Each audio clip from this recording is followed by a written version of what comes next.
چشم کے اوپر نظر تیرا ہے یہ بد میں درود بھیجیے محمد اللہم صلی علی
محمد و آل محمد.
سیدے اکرا کہ دیکھا بھائی کو روتی ہے زینب کہا پھوپھی سے یہ سجاد نے بھرے تمام عمر اگر آپ روئے تو بھی ہے کا یہ ڈر ہے آپ جی سے کہیں گزر جائے خدا نہ خواستہ بڑے قلب مر جائے گلی مکان کو سب شیر الہی جو داخل دولت سرا بنا مکان خالد موجود دینا عبداللہ گھر جو دیکھا ہوا دل پہ صدمائے جاگا بخور رنجوتا سے وہ جان کھونے لگے لپٹ کے ہر در و دیوار سے وہ رونے لگے لپٹ کے ہر در و دیوار سے وہ رونے لگے جب اپنے لاڈلوں کے خوابگاہ آئی نظر زمین پہ بس کھا کے خارے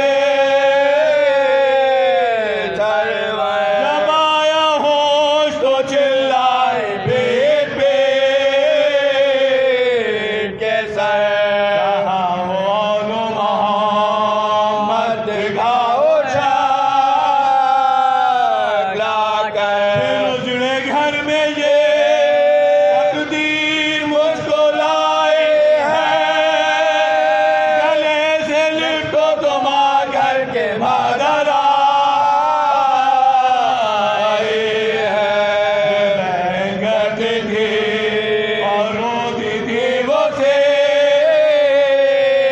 نافگاہ لرزتی تھی ظاہر تھے حشر کے آثار شوہر زینب وہاں بہار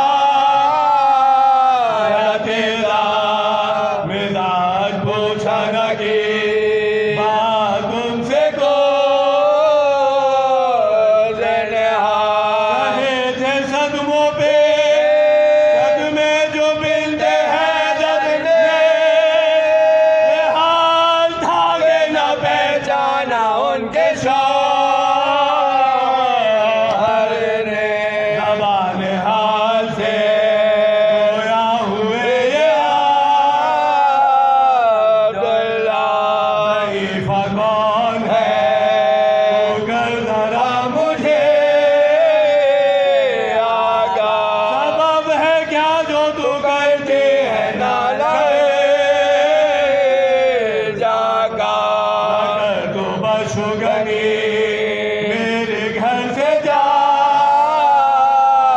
جو مبتلا ہے مجھے بد ہے کچھ نہ پرواہ کر امام عصر ہے سجاد ان سے کہے جا کر یہ بات سن کے لگی رونے دخترے لہرا ہزار چاہ کسی کر حذف پہ ہو نہ سکا پکاری سینوں سر پیٹ کر یہ وہ دکھیا زمانہ پھر گیا صاحب نہیں ہے تو سے گلا جیسا رہنے کے قابل میں آ بھلا کب ہو تمام کنبے کو جو روئی میں وہ زینب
درود بھیجنا ہوا سے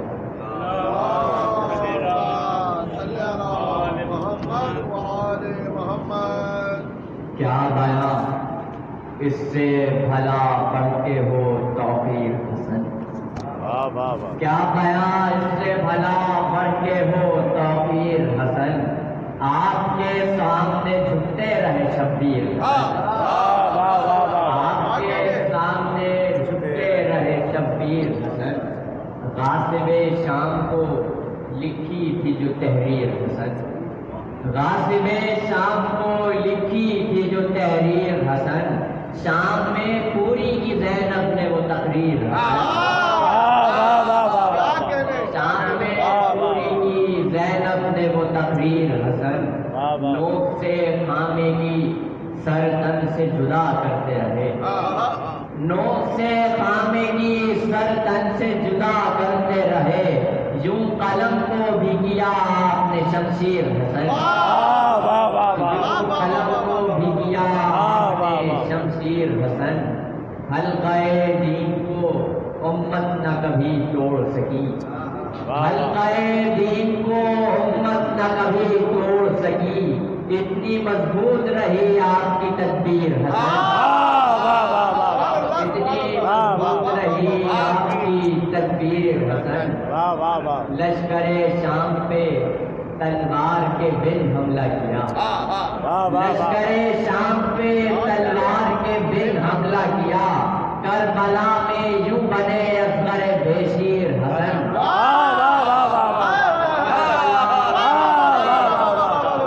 لشکر شام پہ تلوار کے بن حملہ کیا، کربلا میں یوں بنے اصغر بشیر حسن، آپ کے بن تو ہے تاریخی ہی اسلام میں بس، آپ کے بن تو ہے تاریخی ہی اسلام میں بس، دین اسلام کی ہے آپ کی تنویر حسن، سیرت و شکل و جلالت میں، سیرت و شکل و عبادت میں جلالت میں نقی، سیرت و شکل و عبادت میں جلالت میں نقی، ہو بہو احمد مرسل کی ہے تصویر،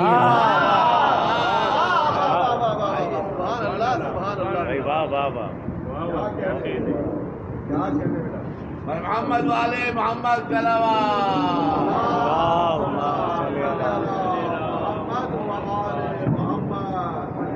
محمد والے محمد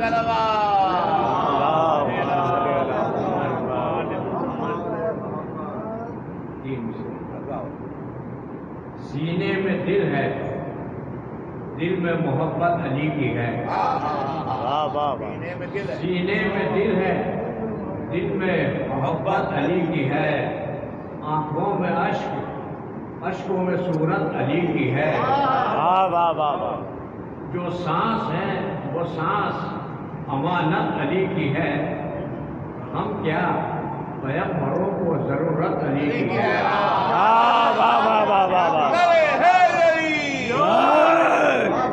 ہم کیا پیغمبروں کو ضرورت علی کی ہے، جب بھی کبھی گھری ہے بلاؤں میں زندگی، جب بھی کبھی گھری ہے بلاؤں میں زندگی، بے ساختہ زبان سے نکلا ہے یا علی،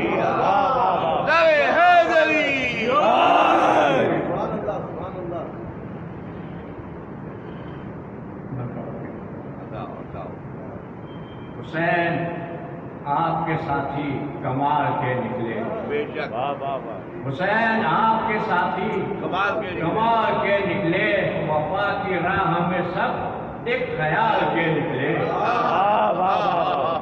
ہمر سے دین کی کشتی نکال کے نکلے، صحیفے اترے تھے قرآن، حسین موت کو غیرت میں ڈال کے نکلے، حسین موت کو غیرت میں ڈال کے نکلے، ہمر سے دین کی کشتی نکال کے نکلے، صحیفے اترے تھے قرآن تجھ سے پہلے بھی، صحیفے اترے تھے قرآن تجھ سے پہلے بھی، قصیدے وہ بھی محمد کی آل کے، قصیدے وہ بھی محمد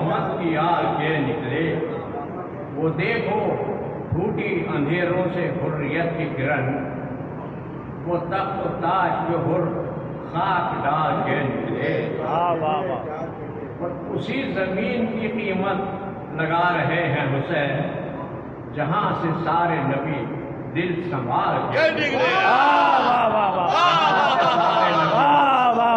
دل سنبھال کے نکلے، اسی زمین کی قیمت لگا رہے ہیں حسین جہاں سے سارے نبی دل سنبھال کے نکلے۔ پڑھی جو ولیوں کی تاریخ اے ابو طالب، پڑھی جو ولیوں کی تاریخ اے ابو طالب، مرید سب تیرے اہل و عیال کے نکلے۔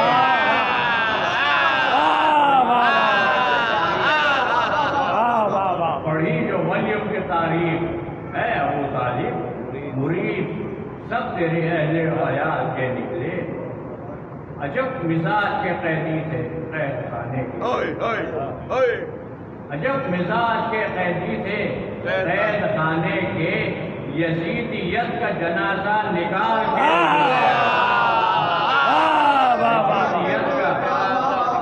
عجب مزاج کے قیدی تھے قید خانے کے، یزیدیت کا جنازہ نکال کے نکلے۔ بدن سے جو تیرے ماتم میں بہ گئے شبیر، بدن سے جو تیرے ماتم میں بہ گئے شبیر، وہ سارے خون کے قطرے غلال کے نکلے، وہ سارے خون کے قطرے غلال کے نکلے۔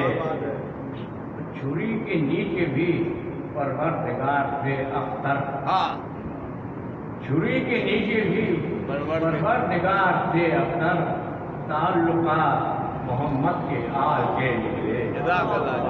حسین آپ کے ساتھی کمال کے نکلے، وفا کی راہ میں سب کے خیال کے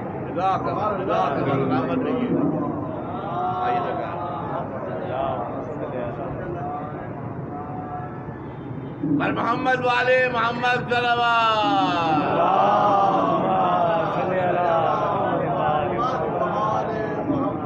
پر محمد والے محمد صلوات۔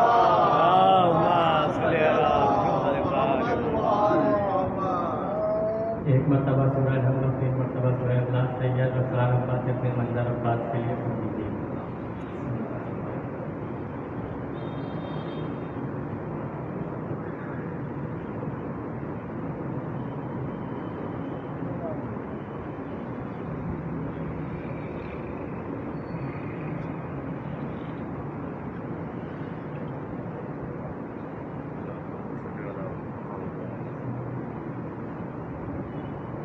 اعوذ باللہ من الشیطان اللعین الرجیم، بسم اللہ الرحمن الرحیم، الحمد للہ الذی لا یبلغ مدحہ القائلون ولا یحصیہ نعماءہ العادون ولا یؤدی حقہ المجتہدون، الذی لا یدرکہ بعد الہمم ولا ینالہ غوث الفتن، الذی لیس لصفتہ حد محدود ولا نعت موجود ولا وقت موجود ولا اجل ممدود، فطر الخلائق بقدرته ونشر الرياح برحمته وودد بالصخور میدان ارضه، ثم الصلاة والسلام على الرسول الثقلين محبوب رب المشرقين والمغربين وسيلتنا في الدارين جد الحسن والحسين أبي القاسم محمد،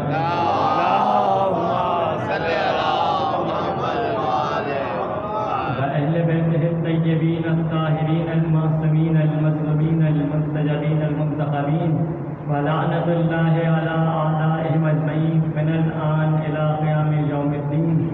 أما بعد، فقد قال الله سبحانه وتعالى في محكم كتاب المجيد والفرقان الحميد وقوله الحق، بسم الله الرحمن الرحيم، ألم تر كيف ضرب الله مثلا كلمة طيبة كشجرة طيبة أصلها ثابت وفرعها في السماء تؤتي أكلها كل حين بإذن ربها، صلوات على محمد وآل محمد۔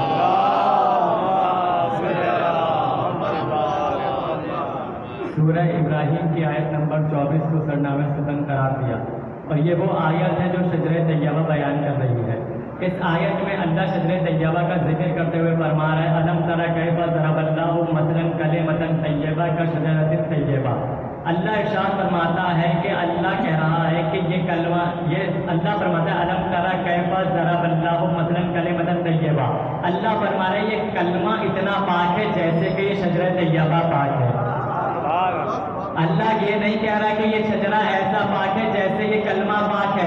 اللہ فرما رہے کہ کلمہ ایسا، یہ کلمہ اتنا پاک ہے جیسے شجرہ طیبہ ہے. یعنی شجرہ طیبہ ہے کیا، اس کی علامت کیا بتائی اللہ نے، اس کی علامت کیا بتائی قرآن میں فرمایا الم تری کیف ضرب اللہ مثلا کلمۃ طیبہ واصلها ثابت وفرعها فی السماء. اس کی علامت یہ ہے کہ اس کی جڑیں زمین میں محکم ہوتی ہیں اور شاخیں آسمانوں میں بلند ہوتی ہیں. یہ شجرہ طیبہ کی علامت ہے. جڑیں ہیں زمین میں، شاخیں ہیں آسمان میں، یعنی جڑ ہوگی زمین میں، شاخ ہیں آسمان میں. اب تاریخ میں ہم نے تلاش کرنا شروع کیا کہ کوئی شجرہ طیبہ کی ایسی مثال نظر آئے، تو تاریخ میں ایک مثال ایسی نظر آئی کہ نبی ہیں، دوش پہ علی ہیں، نبی کے قدم زمین پہ ہیں اور علی کہہ رہے ہیں یا رسول اللہ میرے ہاتھ اتنے بلند ہیں، آپ کہیں تو میں اس ستارے کو ادھر کر دوں، اس ستارے کو ادھر کر دوں.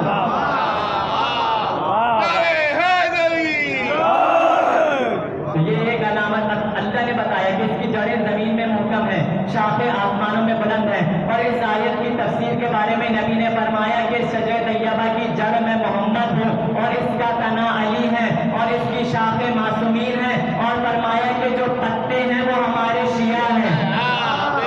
اس شجرہ طیبہ کے جو پتے ہیں فرمایا وہ ہمارے شیعہ ہیں. اب سوال یہ ہے کہ جو پتے درخت پہ لگے ہوتے ہیں، جب تک درخت کے ساتھ رہتے ہیں درخت پہ لگے رہتے ہیں، ہرے بھرے رہتے ہیں،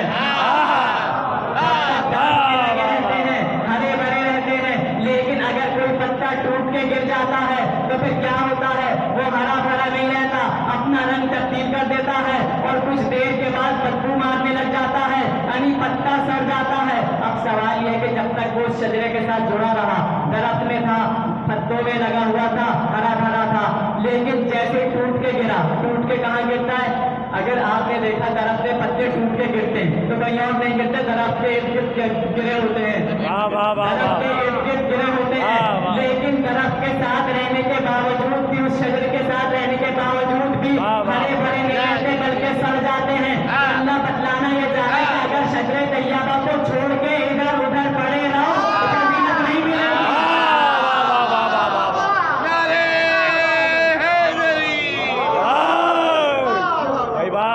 فضیلت نہیں ملے گی. اچھا ایک اعتراض یہ ہوا کہ سوال تھا کہ بھائی امام حسین علیہ السلام کا مقام و منزلت کتنا بلند ہے، ظاہروں کا مرتبہ اتنا بلند ہے، عزاداروں کا مرتبہ اتنا بلند ہے، تو اگر کسی کو امام حسین کے جوار میں جگہ نصیب ہو جائے کیا مقام ملے گا اسے؟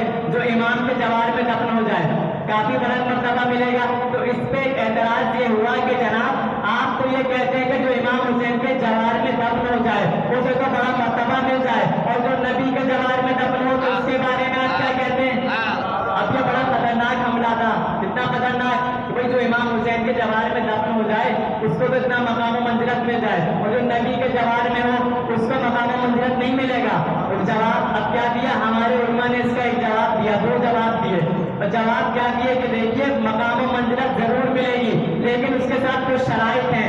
ان میں شرط تو یہ کہ پہلے تو یہ کہ وہ نبی کو نبی مانتا ہو، نبی پہ شک نہ کرتا ہو، نبی کو نبی مانتا ہو، شک نہ کرتا ہو تو فضیلت ملے گی. اور دوسرا جواب یہ دیا کہ بھائی فضیلت ملے گی لیکن اس صورت میں ملے گی قبر اپنی خریدی ہوئی ہو، غصبی قبر نہ.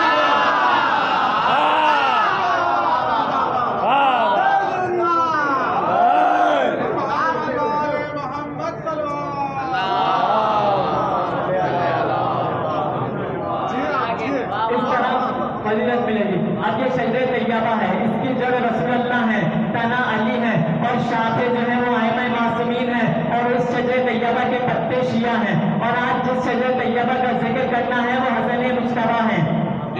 اس شجر طیبہ ایک پھوٹا پھول ہے. اب یہ مولا حسن وہ ہیں کہ جو ہر چیز میں کمال رکھتے تھے.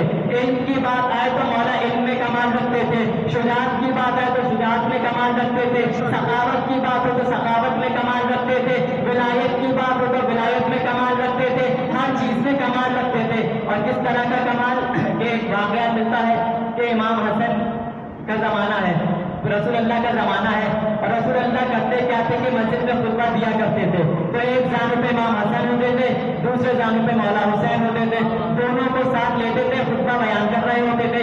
ایک دن ایسا ہوا کہ امام حسن ہے رسول اللہ کی آغوش میں, امام حسن رسول اللہ کی آغوش میں بیٹھے ہیں. اچانک مسجد سے ایک ہستی برآمد ہوئی. اب جیسی ایک ہستی مسجد میں آئی, اب لوگوں نے دیکھا, اب پہچانا تو نہیں کسی نے کہ یہ تو مدینے والا تو ہے نہیں, یہ کون آیا ہے رسول اللہ کے پاس. اب وہ جیسے ہی ہستی قریب آئی تو رسول اللہ کے پاس آ کر کہنے لگے کہ مجھے آپ سے کچھ سوالات کا جواب چاہیے. تو نبی نے فرمایا کہ ہر بار میں سوالات کا جواب دیتا ہوں, آج میرا یہ نواسا تمہارے سوالات کا جواب دے گا. آج نبی نے کہا میں جواب نہیں دوں گا, یہ بچہ میرا نواسا یہ سوالات کا جواب دے گا.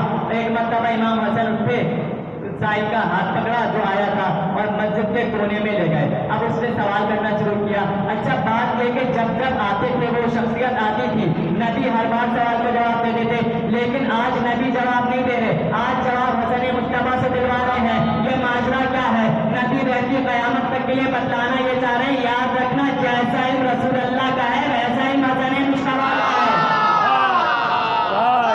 جو علم رسول اللہ کا ہے وہی علم حسن مصطفیٰ کا ہے, علم میں فرق نہیں ہے. جیسی ہستی نے سوالات کیے, جیسی سوالات کا جواب امام حسن نے دے دیا. اب جیسی ہستی واپس جانے لگی, نبی نے بلایا کہ ذرا ادھر آؤ. اب وہ ہستی آئی اور آ کر نبی نے اتنا پوچھا کہ بتاؤ سوالوں سے مطمئن ہو گئے, جواب مطمئن مل گئے. ایک مرتبہ دیکھ کر کہنے لگا یا رسول اللہ بالکل ایسا ہی مطمئن ہوا ہوں جیسا آپ سے مطمئن ہو کے جاتے ہیں. کیا ایسا ہی مطمئن ہوا جیسا آپ سے مطمئن ہو کے جاتا تھا؟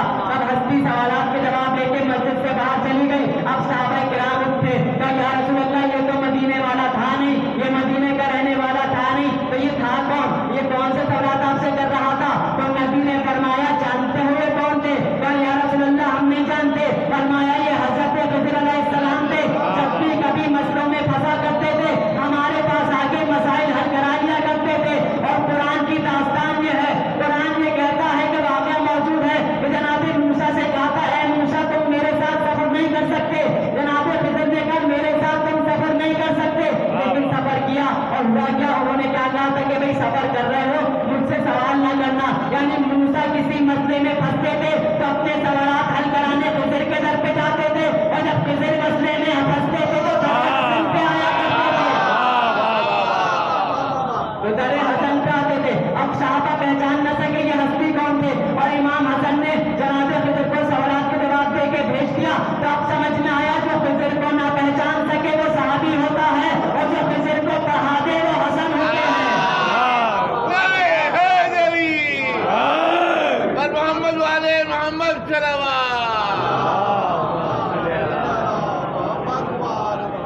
تو یہ رسول اللہ نے اپنی زندگی میں بتایا کہ حسن مصطفیٰ کا علم کس کمال پہ ہے. اب مولا علی کا زمانہ تھا, مولا نے بھی مولا حسن کا علم بتایا. کس طرح؟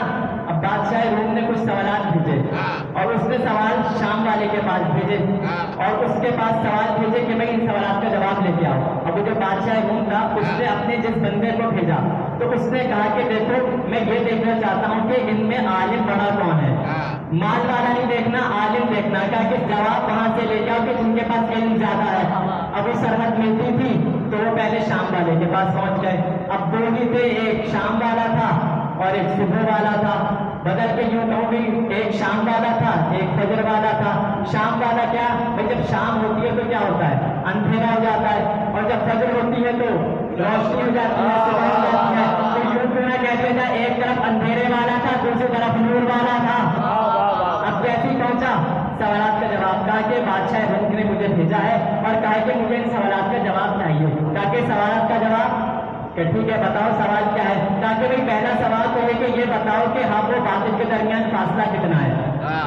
اب سوال سنا. اچھا طریقہ یہ ہوتا ہے کہ جب پہلا سوال کیا جاتا ہے جب تک دوسرا سوال اس وقت تک نہیں کیا جاتا جب تک پہلے کا جواب نہ دے دیا جائے, اور دوسرا سوال اس صورت میں کر دیا جاتا ہے جب بندہ یہ کہے کہ مجھے نہیں معلوم. اب سوال کیا, سوال سننے کے بعد کہا کہ بھائی دوسرا سوال, کہا کہ پہلے کا تو جواب دے دو, کہا کہ دوسرا سوال کرو. اب دوسرا سوال کہ یہ بتاؤ کہ زمین و آسمان کے درمیان کا فاصلہ کتنا ہے. کہا یہ بھی جواب نہیں معلوم. کہا تیسرا سوال, کہا اچھا یہ بتاؤ مشرق و مغرب کے درمیان فاصلہ کتنا ہے. سوال سننے کے بعد پھر خاموش کا اس کا جواب بھی نہیں معلوم. یعنی اس نے پہلا سوال کیا حق و باطل کے درمیان فاصلہ بتا دیجیے, کہنے لگے نہیں معلوم. اور پھر اس نے سوال کیا اچھا مشرق و مغرب کے درمیان فاصلہ کتنا ہے وہ بتا دیجیے, کہا نہیں معلوم. زمین و آسمان کے درمیان کا فاصلہ کتنا ہے, کہنے لگے نہیں معلوم. میں ہاتھوں کو جوڑ کر بادشاہ روم کے بندے سے کہوں اے بادشاہ روم کے بندے, اگر تجھے سوال کرنا تھا کہ تجھے مشکل سوالات لاگے تو اس سے کیوں کر رہا ہے؟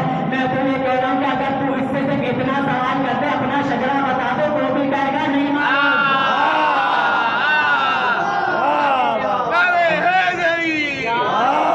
اب جب سوال کیے تو اب جواب نہیں ملا. اب وہ آیا تو اس نے کہا کہ بھائی تم روم سے آئے ہو, تھکے ہوئے ہو, آرام کرو, تمہارے سوالات کا جواب ہم دے دیں گے. تو آنے والی نے بھی عجب نہیں کہ کہا ہو بھائی میں دور سے آیا ہوں لیکن تھکا ہوا ہوں نہیں, تھکا ہوا آیا ہوں لیکن تھکا ہوا ہوں نہیں, جواب لے کے جاؤں گا. اب ادھر اس نے اپنے بندے کو اٹھایا جو حاکم شام تھا, اس نے کہا کہ جاؤ علی کے پاس اور اس کے سوالات کا جواب لے کے آؤ. کیونکہ وہ ممبر کوفہ سے کہہ رہے ہیں سلونی سلونی قبل ان تفتدونی, پوچھو مجھ سے جو پوچھنا چاہتے ہو. میں کہنے لگا کہ تم یہ شامیوں کا لباس اتارو, کوفیوں کا لباس پہنو اور مولا کی بارگاہ میں جاؤ, سوالات کا جواب لے کے آؤ. چلا, اس نے لباس تبدیل کیا اور جیسے ہی پہنچا مولا بس میں بیٹھے ہوئے خطبہ دے رہے تھے. اب یہ آگے بس میں بیٹھا. اب جب سوال جواب کا سلسلہ شروع ہوا, مولا نے کہا جو سوال پوچھنا ہے پوچھو. کسی نے کوئی سوال پوچھا, کسی نے کوئی سوال پوچھا. یہ اپنی جگہ سے اٹھا اور اٹھ کر کہنے لگا کہ میرے پاس ایک سوال ہے, میں سوال لے کے آیا ہوں, جواب چاہتا ہوں. کہنے لگا کہ مولا میں یہاں کوفہ کا رہنے والا ہوں اور آپ کا چاہنے والا ہوں. پلٹ کے مولا نے فرمایا نہ تو کوفہ کا رہنے والا ہے نہ تو میرا چاہنے والا ہے, نہ تو کوفہ والا ہے نہ میرا چاہنے والا ہے, تاکہ میں سوال لے کے آیا ہوں. مولا نے فرمایا تو بتاتا ہے کہانی کیا ہے یا میں بتاؤں کہانی کیا ہے؟ ایک مرتبہ کہنے لگا بتائیے, تاکہ بھائی سوال بادشاہ روم نے بھیجے تھے شام والے کے پاس. شام والے کے پاس اس کا جواب نہیں ملا تو اس نے کہا کہ بھائی کوفیوں کا لباس پہن کے علی کے پاس چلے جاؤ اور ان سے سوال کا جواب لے کے آؤ. تو اس بندے سے مولا نے فرمایا کہ تم نے آنے کی زحمت کیوں کی, اگر وہ خود سوال کا جواب دینے آتا تو میں اسے بھی جواب دے دیا کرتا. اب سوال کیا, کہا کہ بھائی حق و باطل کے درمیان فاصلہ کتنا ہے؟ تو فرمایا کہ حق و باطل کے درمیان فاصلہ یہ ہے کہ بھائی کانوں سے جو سنو وہ اکثر باطل ہوتا ہے, آنکھوں سے جو دیکھو وہ حق ہوتا ہے. کا پہلے سوال کا جواب لکھ دو. اب دوسرا سوال اس نے کیا کہ بھائی مشرق سے مغرب تک کا فاصلہ کتنا ہے؟ تو مولا نے فرمایا مشرق سے مغرب تک کا فاصلہ سورج کی ایک دن کی مسافت ہے, یعنی اتنا فاصلہ کہ سورج ایک دن میں وہ فاصلہ طے کر لیتا ہے.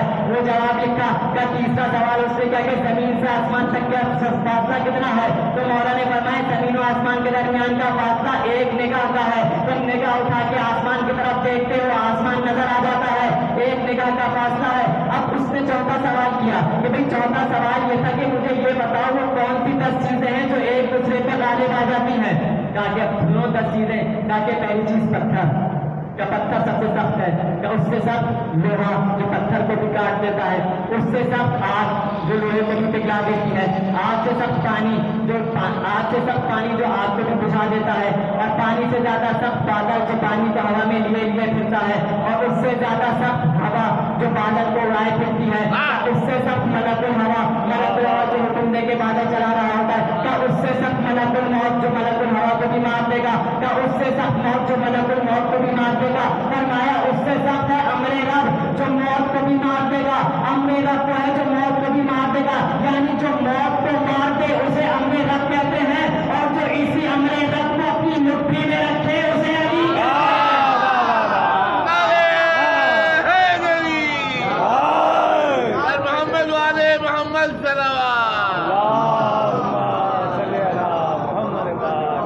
اب جب وہ سوال لے کے آیا تو مولا نے جواب امام حسن سے دلوایا.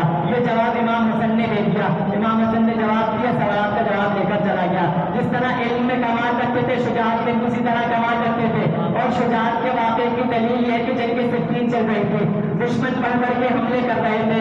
اب مولا علی نے جناب محمد حنفیہ کو بھیجا کہ جاؤ آگے حملہ کرو. اب جیسی جناب محمد حنفیہ نے ایک قدم آگے بڑھایا, اتنے تیر چلے کے قدم واپس پیچھے کر لیا.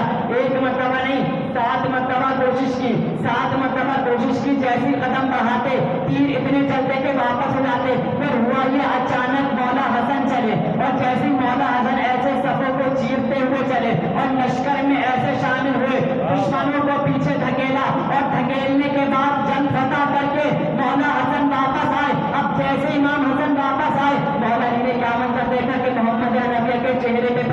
کے آثار نظر آئے. ایک مرتبہ فرمانے لگے اے محمد حنفیہ پریشان کیوں ہوتے ہو؟ فرمایا کہ پریشانی والی بات ہی نہیں ہے, غم کرنے والی بات نہیں ہے. کہا اے محمد حنفیہ تو میرا بیٹا ہے, حسن رسول اللہ کا بیٹا ہے. کہا تو میرا بیٹا ہے, وہ رسول اللہ کا بیٹا ہے. وہ جنگ جمل میں مولا حسن نے حملہ کر کے دشمنوں کو پیچھے دھکیلا تھا اور فتح کر کے آئے تھے. شجاعت میں بھی کمال تھا اور بالکل اسی طرح مولا کی سخاوت میں بھی کمال تھا. سخی ایسے تھے کہ مولا کا دسترخوان اتنا وسیع ہوتا تھا, جو چاہتا تھا آگے دسترخوان پہ کھاتا تھا. اور یہ 14 معصومین میں کریم اہل بیت امام حسن کو لقب ملا. یوں تو سارے کے سارے کریم اہل بیت ہیں, اس گھرانے کے سب کریم ہیں, لیکن ان 14 میں جو کریم اہل بیت کا لقب ملا وہ صرف امام حسن کو ملا. یہ ہے کریم اہل بیت. بھئی ایک ہوتا ہے سخی, ایک ہوتا ہے کریم. سخی اور کریم میں فرق کیا ہوتا ہے؟ جو سوال کر دے اسے سخی کہا جاتا ہے اور جو سوال کرنے سے پہلے دے اسے کریم کہا جاتا ہے. یہ ہے کریم اہل بیت. اب سخاوت کا واقعہ, کہ سخاوت مشہور تھی مولا حسن کی, کہ ہوا کیا کہ بھئی دسترخوان وسیع ہے, جو چاہتا آ کے کھاتا تھا اور چلا جاتا تھا. لیکن دشمن کو اس بات پہ تعجب ہوتا تھا کہ ہم نے ان سے بیت المال چھین لیا, ہم نے ان سے اتنی چیزیں کو چھین لیا, حکومت چھین لی, لیکن پھر بھی ان کا دسترخوان ہے اتنا وسیع, پھر بھی وسیع دسترخوان ہے. اب دشمنی تو ہوتی تھی. اب دشمن تھا امام حسن کا اس زمانے میں. اب وہ دشمن نے کیا کیا کہ لوگوں کو جمع کیا. اب وہ پیسے دیتا تھا اور اپنے بندوں کو خریدتا تھا, یعنی پیسے دے کے بندے خرید لیتا تھا اور صبح سے شام تک مال و دولت تقسیم کر رہا تھا. تقسیم کرتی, اچانک اس نے کیا دیکھا کہ مسجد میں امام حسن تشریف لے کے آئے. اب صبح سے لے کے شام ہو گئی, سونا تقسیم کرتا گیا. لیکن جیسے امام حسن آئے تو یہ اپنی جگہ سے اٹھ کے امام حسن کی جانب آنے لگا. امام نے دیکھا کہ یہ میری طرف آ رہا ہے, مجھ سے اس کلام کرنا پڑے گا. مولا نے اپنی نماز کو شروع کر دیا کہ اس سے کلام ہی کرنا نہ پڑے. مولا نے نماز شروع کر دی. اب مولا نماز پڑھ رہے ہیں, نماز مکمل ہوئی. نماز مکمل کرنے کے بعد جب اس نے اعلان کیا کہ صبح سے لے کر شام تک تم نے بھائی صبح سے لے کر شام تک جتنا سونا جواہر مال و دولت سب کو تقسیم کیا ہے, اس سے دگنا کر کے امام حسن کے سامنے پیش کر دو.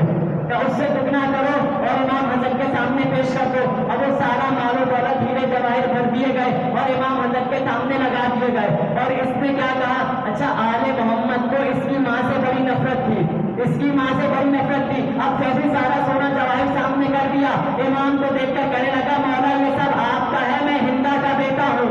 جیسے یہ جملہ کہا, مولا کو اس کی ماں سے بڑی نفرت تھی. اچھا اگر سخاوت دکھا رہا تھا تو اپنے مال پر دکھاتا, مال اس کا تھا نہیں, یہ بیت المال تھا. سخاوت بیت المال پہ دکھا رہا تھا. بھائی اگر سخاوت دکھانی ہو تو اپنے مال پہ سخاوت دکھانی چاہیے, بیت المال پہ سخاوت دکھانا کوئی کرم کی بات نہیں ہوتی.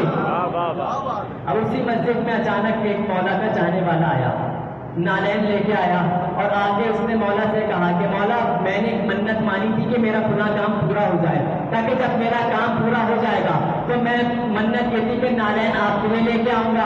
مولا نے کہا ٹھیک ہے نالین رکھ دو, میں پہن لیتا ہوں. کہا مولا نالین کی منت تو تھی لیکن حسرت یہ تھی کہ اپنے ہاتھوں سے آپ کو پہناؤں گا.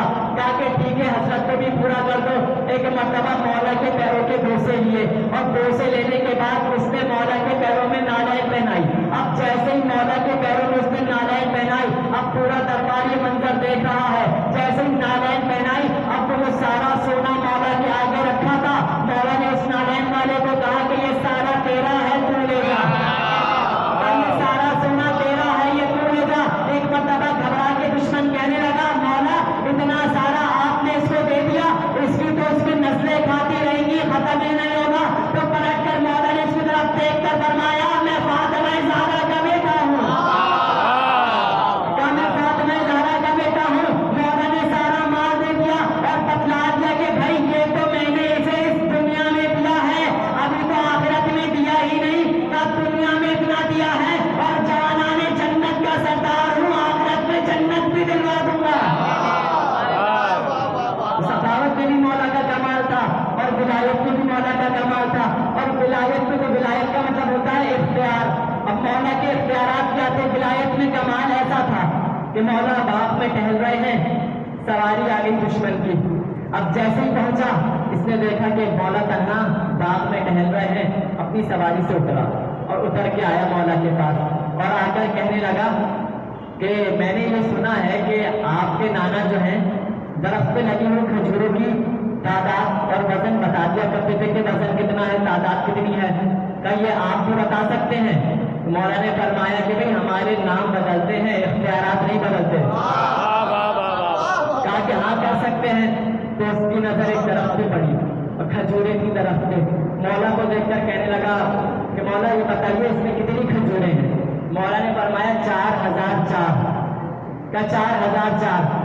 سننے کے بعد کہنے لگا مولا آپ نے تو کہہ دیا لیکن میں تو ان کھجوروں کو گنواؤں گا، میں تو ان کو گنوا کے دیکھوں گا کہ آپ نے کہا ہے بالکل صحیح کہا ہے یا نہیں۔ مولا نے کہا ٹھیک ہے گنوا لے۔ اپنے مشیروں کو درخت پہ چھوڑ دیا، اب سب درخت پہ چڑھ گئے اور کہا کہ کھجوریں گننا شروع کرو۔ اب ایک ایک کھجور توڑتے گئے، گنتے گئے، کہا کتنی ہوئی؟ آخری کھجور جیسے ہی توڑی کہا بتاؤ کتنی ہوئی؟ کہا کہ 4004 کھجوریں ہیں۔ کہا 4004۔ جیسے اس نے سنا 4004 کھجوریں ہیں، غصے سے منہ کو پھلایا، اپنی سواری پہ بیٹھا اور واپس جانے لگا اور یہ کہتے ہوئے جانے لگا ہاں مولا آپ کے بابا کی، آپ کے نانا کی غیب سے بتا دیا کرتے تھے، آپ نے بھی غیب سے بتا دیا ہوگا۔ غصے سے یہ کہہ کر جانے لگا، پلٹ کے مولا نے فرمایا بات پوری سنتا تھا، ہم نے یہ غیب سے نہیں بتایا، ہم نے 4004 کہا اور یہ ہو گئے، ہم نے کہا اور یہ ہو گئے۔ بھائی یہ ہے مولا حسن کا اختیار، جو کہہ دیتے ہیں وہ ہو جایا کرتا ہے۔ یہی مولا جب خطبہ دے رہے تھے، خطبہ دیتے دیتے مولا نے ایک جملہ کہا، ہم چاہیں تو شام کو عراق کر دیں یا عراق کو شام کر دیں، مرد کو عورت کر دیں یا عورت کو مرد کر دیں۔ ایک بندہ اٹھ کر کہنے لگا اے حسن اتنا بڑا دعویٰ کر دیا، آپ یہ کام کیسے کر سکتے ہیں؟ ایک مرتبہ اس کو دیکھ کر کہا تمہیں حیا نہیں آئی مردوں کے مشورے میں؟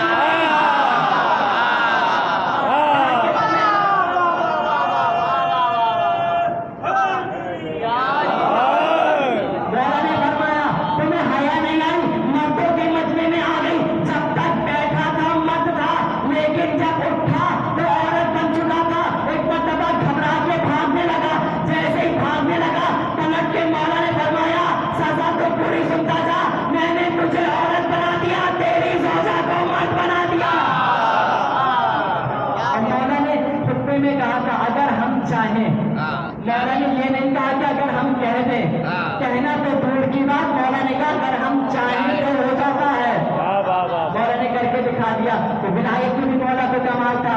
اور ایک واقعہ ہے کہ مدینہ الماجد میں کہ امام حسن نے ایک مرتبہ ایک چٹان سے شہد برآمد کرا دیا۔ اب شخص نے دیکھا کہ یہ چٹان سے شہد برآمد کیسے ہو گیا، تعجب میں آ گیا، گھبرا کے رسول اللہ کے پاس پہنچا، کہ یا رسول اللہ مجھے آج بڑا تعجب ہوا۔ تاکہ کس بات میں تعجب؟ کہنے لگا کہ تعجب مجھے اس بات پہ ہوا کہ آپ کا یہ جو بڑا نواسا حسن ہے، میں نے انہیں دیکھا کہ انہوں نے ایک چٹان سے شہد کو برآمد کرا دیا۔ ایک مرتبہ نبی نے دیکھ کر کہا تو اس نے پریشانی والی بات کیا ہے، کہ گھبرانے والی بات کیا ہے؟ اگر حسن نے ایک چٹان سے شہد برآمد کر دیا تو پریشانی اور گھبرانے والی بات کیا ہے؟ پھر نبی نے فرمایا جانتے ہوئے جو میرا بڑا نواسا حسن ہے یہ علی کا بڑا بیٹا ہے، زمین تو زمین، زمین والے تو زمین والے ہیں، آسمان والے بھی اس کی اطاعت کیا کرتے ہیں، آسمان والے بھی اس کی اطاعت کیا کرتے ہیں۔ ہر چیز میں مولا کا کمال تھا اور عطا میں بھی کمال تھا۔ جب دینے پہ آتے تھے تو اتنا دیتے تھے کہ نسلیں کھا جاتی تھی، اتنا دیا کرتے تھے۔ اور ہوا واقعہ کافی طولانی ہے، آخری واقعہ پیش کر رہا ہوں مختصر کر کے۔ ابو سمسام آیا رسول اللہ کے پاس اور کہا کہ یہ واقعہ کافی طولانی ہے، مختصر کر کے سنا رہا ہوں۔ کہا کہ اگر میں اپنے قبیلے والوں کو مسلمان کر دوں تو آپ مجھے کیا دیں گے؟ کہا کہ قبیلے کو مسلمان کر دو، 80 ناکے تمہیں ہم دیں گے، اور ناکے بھی کافی بڑے ہوں گے، سونے سے لدے ہوئے ہوں گے۔ کہا کہ ٹھیک ہے، چلا گیا۔ رسول اللہ کی رحلت ہو گئی۔ اب بات پہ جب پہنچا، جیسے ہی پہنچا تو آگے پوچھا کہ رسول اللہ نے وعدہ کیا تھا، کہا کہ رسول اللہ کی تو رحلت ہو گئی، اب کیا کریں؟ اب جو بادشاہ جو اس دور میں تھا حاکم کے پاس پہنچے، حاکم نے منع کر دیا کہ بھئی ہم نہیں دے رہے، ہمارے پاس کچھ نہیں ہے۔ اب وہاں پہ جناب سلمان نے ابو سمسام کا ہاتھ پکڑا اور لے کر آئے مولا علی کے پاس۔ جیسے ہی آئے تو پلٹ کے مولا نے فرمایا کہ ابو سمسام کو لائے ہو۔ اب جیسے ابو سمسام نے سنا کہ یہ کون ہے کہ جو دیکھا بھی نہیں اس نے مجھے اور میرا نام بھی جانتا ہے. بلا لیا گیا اور جیسے ہی بلایا تو اس نے تحریر دکھائی کہ رسول اللہ نے تحریر دی تھی. کہا کہ وعدے کو پورا کریں گے, میں اپنے قبیلے کو مسلمان کر کے آ گیا ہوں. کہا یہ ہے میرے ساتھ پورا قبیلہ مسلمان کر چکا. رسول اللہ نے وعدہ کیا تھا کہ 80 ناقے دیں گے, اور جو نبی نے کہا تھا کہ جو میرا وارث ہوگا, جو میرا جانشین ہوگا, وہ وعدے کو پورا کرے گا. تو مولا نے وعدے کو پورا کیا. اب مولا نے کیا کہا, پورے مدینے میں اعلان کر دو کہ جس کو نبی کا وعدہ پورا ہوتے ہوئے دیکھنا ہے وہ فلاں مقام پہ آ جائے, فلاں پہاڑی کے پاس آ جائے, وہاں یہ وعدہ پورا ہو جائے گا. اب سب پہنچ گئے. اب مولا نے سب کو جمع کر لیا اور اس زمین پہ اس جگہ سب پہنچ گئے. اب جیسے ہی سب لوگ پہنچ گئے تو کیا کہا, امام حسن کو مولا نے آگے کیا, عصا دیا اور عصا دے کر کہا کہ بھائی اس پتھر پہ عصا مارو, یہ پتھر راستہ دے گا, یہاں سے وہ ناقے برآمد ہوں گے. اچھا مولا علی نے خود کیوں نہیں کیا, امام حسن سے کیوں کہا اے حسن آپ کیجئے, مولا خود کیوں نہیں کر رہے. اب پورا مجمع مولا نے جمع کر لیا. اب پورا مجمع کس لیے جمع کیا کہ جو نبی کا وعدہ پورا ہوتے ہوئے دیکھنا چاہتا ہے وہ اس مقام پہ جمع ہو جائے. اب پورے مدینے والے جمع ہو گئے. یہ تھے مولا جنہوں نے پورے مدینے والے کو جمع کیا اور مولا حسن کی امامت کا اختیار دکھانے لگے. اور وہ نبی سے مجمع جمع کیا, علی کی مولاقت دکھا رہے تھے. یعنی نبی مجمع جمع کر کے علی کی امامت بتا رہے تھے اور علی مجمع جمع کر کے حسن کی امامت بتا رہے تھے. اب دے دیا. امام حسن نے جیسے عصا مارا, جیسے پتھر پہ عصا مارا تو جیسے پتھر ہٹا اور اس پہ کچھ تحریر لکھی تھی. کا 3 کلمے لکھے تھے. اور کیا کلمے لکھے تھے, لا الہ الا اللہ. اس کے نیچے لکھا تھا محمد رسول اللہ, اور اس کے نیچے لکھا تھا علی ولی اللہ. یہ کلمات لکھے ہوئے تھے. اور ایک مرتبہ مولا نے رسی کو لیا اور رسی لے کے ابو شمسان سے کہا, اے ابو شمسان اس رسی کو لو اور کھینچتے جاؤ, اونٹ نکلتے جائیں گے. اب ابو شمسان رسی کو کھینچتا گیا, ناقے نکلتے گئے, ناقے نکلتے گئے, یہاں تک کہ ناقے نکلتے جا رہے تھے. یہ وہ ناقے تھے کہ جس کے بارے میں اللہ نے کہا کہ یہ وہ ناقے ہیں کہ جنہیں ناقہ صالح کی خدمت سے 2000 سال پہلے اللہ نے اس مقام پہ لا کے رکھا تھا. مدینہ الماجد میں یہ واقع ہے کہ ناقہ صالح کی خدمت سے 2000 سال پہلے ان ناقوں کو اللہ نے یہاں پہ لا کے پہلے رکھ دیا تھا. ناقے کہاں پر تھے, خلقت سے 2000 سال پہلے ناقہ صالح کی تب سے 2000 سال پہلے وہاں موجود تھے. ایک طرح سے ناقے غیبت میں تھے. تو جو اللہ اتنا طویل عرصہ ان اونٹنیوں کو غیبت میں رکھ سکتا ہے تو وہ اتنا طویل عرصہ امام زمانہ کو غیبت میں نہیں رکھ سکتا.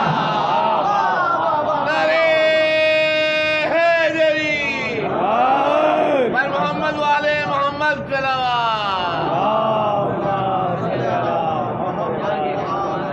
ابو شمسان رسیاں کھینچ کے جاتا رہا, رسی کھینچ کے جاتا رہا, ناقے نکلتے رہے, ناقے نکلتے رہے. ایک مرتبہ مڑ کر اس نے دیکھا, جیسے دیکھا تو 80 ناقے تھے. پلٹ کر مولا نے فرمایا اگر تو نہ رکتا, رسی کھینچتا رہتا تو قیامت تک یہاں سے ناقے نکلتے رہتے, قیامت تک ناقے نکلتے رہتے. یعنی مولا حسن بتا رہے اگر تو نہ روکتا, بس نہ کہتا, رسی کھینچتا جاتا, قیامت تک ناقے نکلتے جاتے. اور نبی نے بتایا بھی حسن و حسین کا مزاج ایک ہے, ان کے مزاج میں کبھی فرق نہیں ہے, یہ حسن مشتبہ ہیں. اگر ابو شمسان بس نہ کہتا تو قیامت تک ناقے نکلتے رہتے, اور اگر عمر راہب بس نہ کہتا قیامت تک بیٹے ملتے.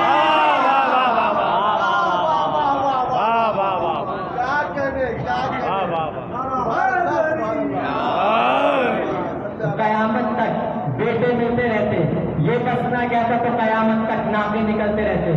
یہ ہے امام کی عطا. اور جب تاریخ کا یہی وہ پہلا جنازہ ہے جو پیروں سے بھرا ہوا واپس آیا. ورنہ جب بھی اگر جنازہ گھر سے نکلتا ہے تو دوبارہ لوٹ کے گھر پہ نہیں آتا. کہنے والے نے بھی کیا کہا, اے سیدہ عجیب مقدر ہے آپ کی علامت. ایک کے جنازے پہ امت نے تیر مارے, ایک کا جنازہ تیروں پہ بلند تھا, اور اس گھرانے کے امیر کو حسن کہا جاتا ہے اور اس گھرانے کے غریب کو حسین کہا جاتا ہے. امت نے اس گھرانے کے امیر کا حال کیا کیا, ایک مرتبہ جب جنازہ گھر سے جاتا ہے تو واپس نہیں آتا, اور یہ وہی اس گھرانے کا امیر ہے کہ جسے 2 کفن ملے ہیں. اور جب کفن جبرائیل لے کر آئے تھے نا تو رسول اللہ نے جب کفن کو تقسیم کرنا شروع کیا, 5 کفن آئے تھے, اپنے حصے کا کفن